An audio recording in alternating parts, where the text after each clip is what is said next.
3 2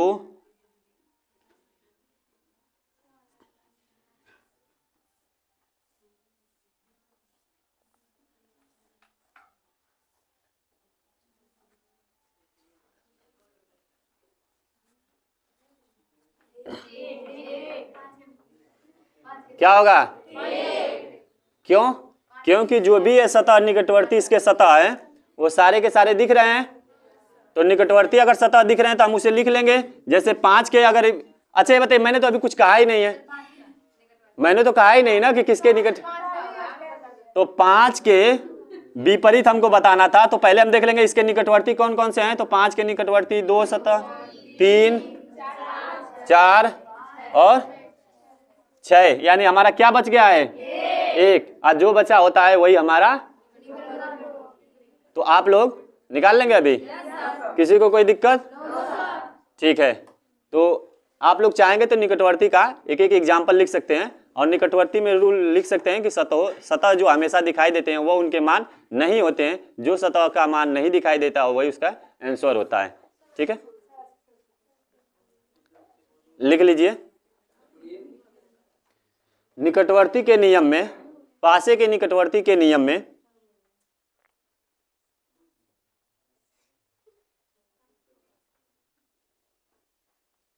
निकटवर्ती के नियम में जो भी सतह दिखाई देते हैं,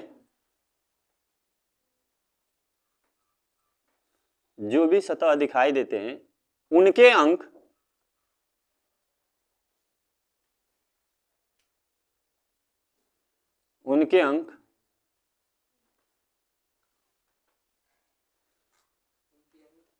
कभी उस संख्या का अपोजिट नहीं हो सकता। जो सतह अंक दिखाई देते हैं वो उसका कभी अपोजिट नहीं हो सकता। जो सतह नहीं दिखाई देता है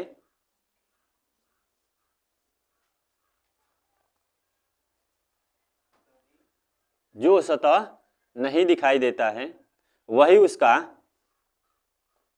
अपोजिट का अंक होगा।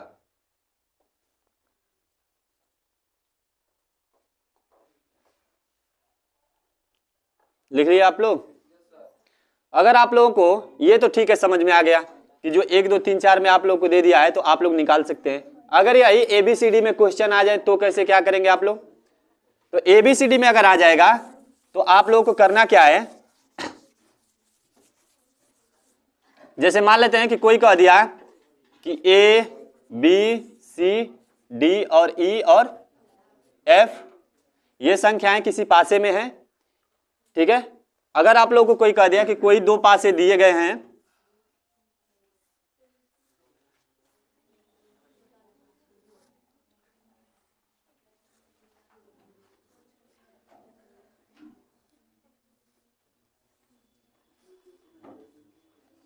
यहां पे जैसे लिख दिया B, यहां पे लिख दिया C और यहां पे लिख दिया D, यहां पे लिख दिया A, यहां पे लिख दिया B और यहां पे लिख दिया E, तो आप लोगों से पूछेगा कि B का अपोजिट क्या होगा, तो आप क्या बताएंगे? क्यों? क्योंकि मैं बोला हूं कि जो भी सतह के पृष्ठ दिखाई देते हैं वो तो हो नहीं सकते हैं, तो जो भी सतह के पृष्ठ नहीं दिखाई देते हैं तो उसको हम क्या कर लेंगे, लिख लेंगे। तो जैसे B में कौन कौन से इसके निकटवर्ती सतह हैं, तो इसके निकटवर्ती क्या है, तो C और D हैं, तो C और D हैं। फिर और क्या है हमारे, A और E हैं।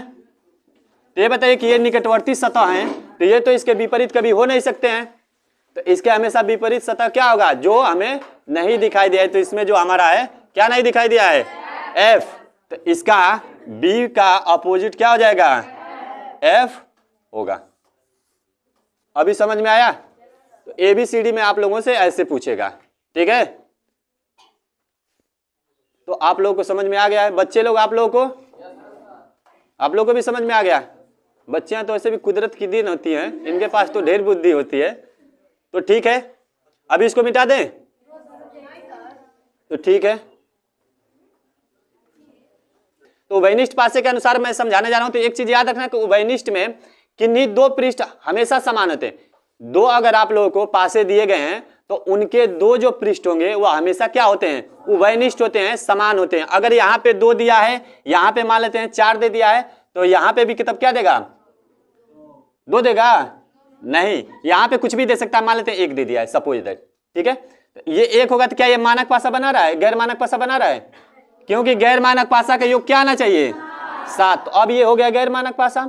अब इसी तरह से इसमें भी आपको दे देगा, यहाँ पे 2, यहाँ पे 4, तो यहाँ पे लिख दिया 5। अब मैंने कहा है कि उभयनिष्ठ पासे में कौन सा रूल लगता है, ये याद रखिएगा। मैंने कहा है कि उभयनिष्ठ पासे में जब 2 पासे दिए हों और उसमें 2 सतह समान हो, 2 सतह क्या हो, समान हो। जैसे मान लेते हैं यहाँ पे 2 है तो यहाँ पे भी 2 है, यहाँ पे 4 है तो यहाँ पे भी 4 है। तो कोई पूछ देगा कि ये बताओ 3 का अपोजिट क्या होगा, तो हमेशा याद रखना कि जो यहाँ पे नहीं मिलता है वही इसका अपोजिट होता है। दिस इज ए 5, यानी कि ये सबसे सरल उपाय है। सबसे पहले आपको कभी भी पासा दे तो बस ये याद रखना कि क्या उसमें 2 उभयनिष्ठ चीज है कि नहीं। अगर 2 उभयनिष्ठ अंक है या ABCD हो चाहे कुछ भी हो, तो आप लोग हमेशा याद रखना कि जो उसमें उभयनिष्ठ नहीं होता है वही उसका क्या होता है, अपोजिट होता है, ठीक है। तो जैसे मान लेते हैं कि यहाँ पे मैंने बना दिया, यहाँ पे एक डॉलर बना दिया, यहाँ पे मैंने एक डेल्टा बना दिया और यहाँ पे मैंने रुपया बना दिया, ठीक है, इंडियन रुपी। मैंने यहाँ पे लिख दिया, यहाँ पे मैंने लिख दिया सपोज दैट मान लो डेल्टा, यहाँ पे मैंने बना दिया रुपया और यहाँ पे मैंने बना दिया मान लेते हैं सर्किल।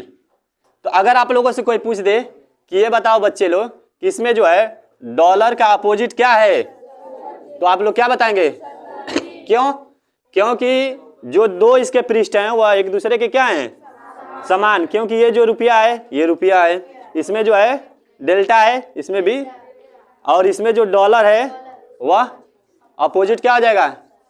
तो आप लोग तो आसानी से बता सकते हैं। चलो बच्चे लोग, तो मेरे क्वेश्चन का आप लोग जवाब दीजिए और बताइए कि कौन कौन से आंसर क्या क्या है, ठीक है, पूछें। चलो 2 बच्चियां खड़ी हो जाएं पहले।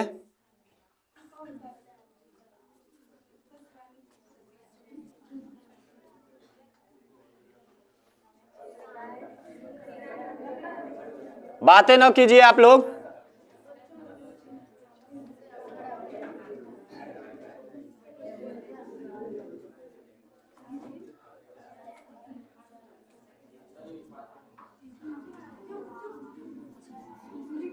बातें नहीं,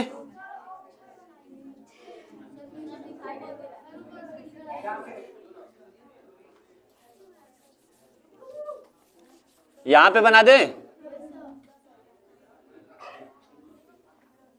बातें नहीं, कोई 2 बच्चियां आए यहां पे।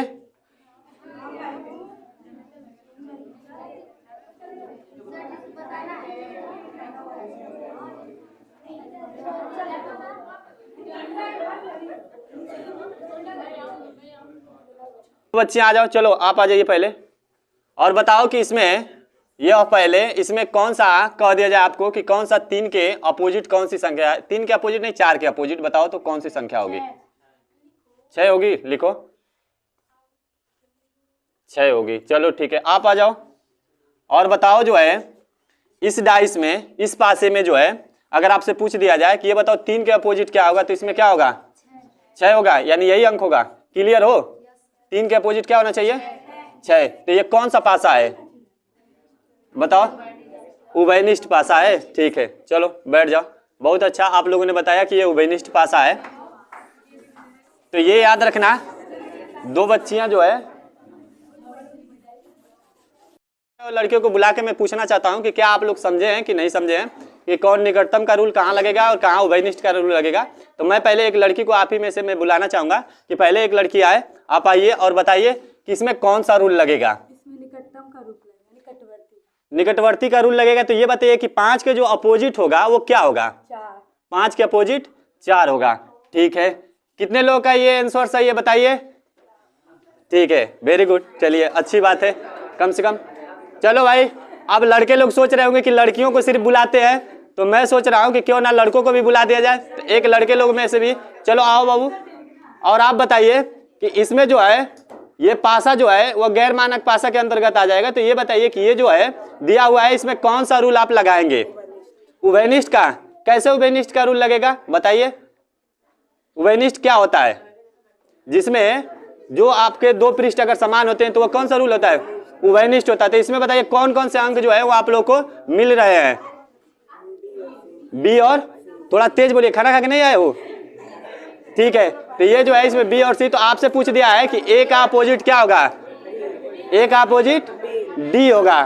ठीक है, चलिए ठीक है, वेरी गुड। बच्चे आए थे वो सोचो कि 9 और 10 में पढ़ने वाले थे आप लोगों के बीच। अभी मैं बुलाना चाहूंगा कि कोई एक 9 और 10 या 12 क्वालिफाई जो ग्रेजुएशन में हो बच्ची वो आए और वो बताए कि ये इसका आंसर क्या होगा। आइए आप और बताइए कि जो ये है इसमें कौन सा रूल है? बताइए इसमें कि उभयनिष्ठ है कि ये निकटवर्ती है? कैसे उभयनिष्ठ होगा? उभयनिष्ठ का रूल आप लोगों को ये बताया गया है कि दो पृष्ठ जो होने चाहिए समान होने चाहिए। तो इसमें कोई दो पृष्ठ आपको समान दिख रहे हैं? नहीं। तो ये कौन सा है? निकटतम वाला। निकटतम के लिए रूल क्या बताया जाता है कि जो भी आपके सतह दिखाई देते हैं वो उसके आंसर होते हैं कि नहीं होते हैं? नहीं होते हैं। तो इसके सतह के पीछे कौन सा सतह आपको दिखाई नहीं दे रहा है? 6। तो इसलिए इसका आंसर क्या होना चाहिए? 6। तो ये बात समझ में आई? सबको बोले एक बार, समझ में आया? आप लोग समझ में आया? ठीक है, चलिए अब अगला आप लोगों के बीच में मैं फिर एक लड़के को बुलाना चाहता हूं। और ये लड़का जो है बहुत कम क्लास में पढ़ने वाला है और मैं चाहता हूं कि ये लड़का आए और वो बताए कि इसका रूल क्या लगेगा और कैसे लगेगा। आप आइए और बताइए कि ये तीनों प्रश्न जो हैं वो सॉल्व हो चुके हैं। तो आप लोग बताएं कि इस दोनों का आंसर क्या होगा और क्यों होगा? मुझे बताओ, इन दोनों का आंसर क्या होगा और क्यों होगा? बताओ। पहले नंबर जो ये दिया गया है आपको, ये कौन सा पासा है ये बताइए? ये उभयनिष्ठ पासा है। उभयनिष्ठ पासा क्यों है? क्योंकि इसमें इसके दो पृष्ठ या उसको सतह भी कहते हैं, दो सतहों के अंक समान है। तो जो दो सतहों के अंक समान होते हैं उसे कौन सा बोलते हैं? उभयनिष्ठ पासा। उभयनिष्ठ पासा। तो उभयनिष्ठ पासे के रूल के अनुसार ये बताइए कि 3 का जो अपोजिट है वो क्या होगा? 6 होगा। 6 होगा। क्या बात है, इस बच्चे के लिए एक बार तो ताली बनता है भाई। अगला जो आप बताइए कि ये जो ई है, जो ई वाला है, ये ई का क्वेश्चन कौन सा पासा है आप बताइए? बताइए कौन सा पासा है? यह एक निकटतम पासा है। निकटतम पासा क्यों है? आ रहा है इसका ना, तो थोड़ा चेहरा दिखा दे उधर। ठीक है, अब देखो और बताओ, चेहरा भी तो दिखना चाहिए। ये अच्छा सही लड़का है और बाकी लड़के और लड़कियों की तरह ये फेयर लवली नहीं लगा के आया है। ठीक है, ठीक है, आप शांति बनाए रखिए। ठीक है, तो बताओ ये बताओ 4 का जो 4 का 6 क्यों 6 होगा बताओ? क्योंकि इसमें 1 2 3 4 5 तक ले है। अच्छा, ये दिया हुआ, अगर मैं कुछ समय के लिए इस 4 के अंक को चेंज कर देता हूं, सपोज दैट, और यहाँ पे मैं लिख देता हूं 6 दिया है, तो आप बताइए कि अगर 6 का अपोजिट आपसे पूछ दे तो क्या होगा? हल करके बताओ। 4 होगा। क्या बात है। अगर मैं यहीं पे और क्वेश्चन को चेंज कर दूं और यहाँ पे मैं जो दिया गया है यहाँ पे मैं 3 लिख दूं और यहाँ पे मैं 1 लिख दूं और इस क्वेश्चन को मैं बदल दूं, अगर आप लोगों को कह दिया जाए या आपको ही कह दिया जाए कि ये बताओ अब 4 का अपोजिट क्या होगा, तो क्या बताएंगे? 4 का अपोजिट क्या होगा? क्योंकि ये अब बन गया है उभयनिष्ठ का रूल। ये 6, ये 1 और ये 6 और ये 1, तो दोनों ये मिल गया, तो ये कौन सा रूल हो गया अब? उभयनिष्ठ का। ठीक है, तो ये कौन सा रूल हो गया? उभयनिष्ठ का। तो यानी कि जो 4 का अपोजिट होगा अब क्या होगा? 3 होगा। ठीक है, तो सभी लोगों को समझ में आ रहा है? ठीक है, चलो अब मैं अगला